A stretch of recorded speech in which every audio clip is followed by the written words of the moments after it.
Hello guys, तर आपल्या next mini ब्लॉगमध्ये तुमचं स्वागत आहे. सो गाईज, आज आपण निघालोत शेव्याला. रुद्राक्षाचं अन्नप्राशन आहे आणि इकडे बघा आपली चित्र आली होती. आणि त्याच्या आधी मी तुम्हाला दाखवते संध्याकाळची काय काय तयारी केली. स्पॉन्ज रेडी केले, तिकडे क्रीम रेडी केली आणि इकडे बघा मम्मी पण आली आणि आम्ही फायनली निघालोत जायला. सो 2 गाड्या घेऊन आम्ही निघालोत शेव्याला आणि अन्नप्राशनचा कार्यक्रम होता त्याच्यामुळं आम्ही लवकरच निघालो. आणि इकडे बघा आमच्या 2 गाड्यांमध्ये मस्तपैकी रेस लागली आणि मस्त मजा करत आम्ही निघालोत शेव्या. आणि बन्सीनी बघा आमची मस्तपैकी चष्मा एक्सचेंज केले.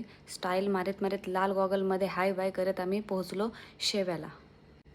तिकडे पोहोचलो तर मस्त त्यांनी छोटासा डेकोरेशन केला होता आणि मस्त फुगे लावले होते. आणि इकडे बघा यांना वाटलं आता आपल्याला पोचल्या पोचल्या जेवायला मिळेल. ह्या तर त्याचीच वाट बघत होत्या आणि गुरिया करत होती हल्दी कुंकू.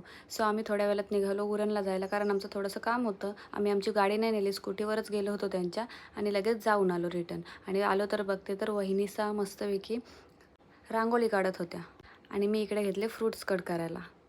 इकडे रुद्राक्षाला अंघोलीला पाणी काढलं, मस्त अंघोलीची तयारी केली आणि मम्मीने आणि त्याच्या आजीने अंघोल केली त्याची. आणि मी पण थोडीशी गेली स्टाईल मारायला. त्याच्यानंतर मस्त रुद्राक्षाचे कपडे घातले आणि त्याला केलं रेडी. त्याच्यानंतर त्याला झोप आली होती त्याच्यामुळे त्याची चिडचिड चालू होती. आणि इकडे त्याचा केक पण आला होता आणि त्याच्या आजीने घेतली त्याची आरती करायला.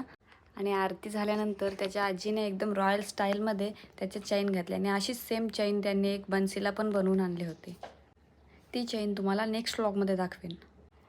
त्याच्यानंतर त्याच्या आजीने त्याला खीर भरवली, पण एवढी त्याला आवडली की तो चाटतच राहिला. आणि त्याच्यानंतर तो थोडासा गप्प बसला आणि नंतर सर्व हसायला लागले, कारण त्याचा पहिलाच अन्नप्राशन होता आणि काहीतरी पहिल्यांदाच त्याने खाल्लं होतं. आणि त्याच्यामध्ये त्याला सर्वच चव समजत होती, गोड आहे काय आहे ते सर्व काही समजत होतं. मी पण आले त्याला गिफ्ट घेऊन. गिफ्टमध्ये होते फ्रूट निबलर आणि दुधाची बॉटल.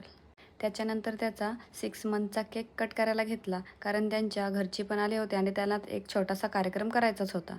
इथे वहिनीने सर्व घेतलं नाश्ता वाटायला. त्याच्यानंतर आमची थोडीशी मस्ती चालू झाली. इकडे बघा यांचं पण अन्नप्राशन चालू होतं आणि स्टाईल मारता मारता इथं झालं पोपट. आणि हिची काय ॲक्टिंग काय संपत नव्हती. ॲक्टिंग एवढी होती की सर्वांच्या डोळ्यातच पाणी आलं. आणि इकडे फुलांचा वर्षाव चालूच होता. आणि एवढी मस्ती केली की मम्मी, आत्या, तिच्या आई, काकी, वहिनी आणि त्यांच्या काकाला पण सोडलं नाही. एवढी सर्वांनी मस्ती केली आणि आम्ही फायनली निघालो घरी जायला, कारण आम्हाला संध्याकाळची पण तयारी करायची होती. आम्हाला स्टॉलवर जायचं होतं. फायनली घरी पोहोचलो, स्पंज कट केले आणि आम्ही निघालो स्टॉलच्या दिशेने. आणि चित्रा तर पहिल्यांदा आपल्यासोबत स्टॉलवर येणार होती. संध्याकाळचे 6:30 वाजलेले आणि आपण स्टॉल ओपन केला. फायनली सेटअप लावला आणि हिची काय ॲक्टिंग संपत नव्हती. सो चला, आजचा व्लॉग इथपर्यंतच. Tata, bye bye.